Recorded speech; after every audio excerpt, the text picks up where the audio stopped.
This is the magnetic phone holder. I'm using this on a 2026 Tesla Model Y. It fits in the steering wheel perfectly right here. You could put it up here, down here, or up here. I prefer this area right here. Basically just magnetizes to the phone just like this right here. So basically it's just gonna sit on here, and you could actually access the phone while it's on the steering wheel.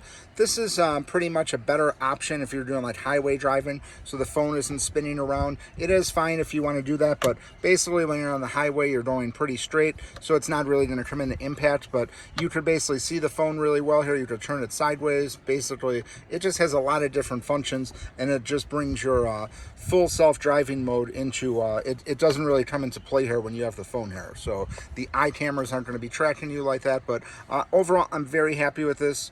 It's very easy to put on here. It just basically comes on and off just like this.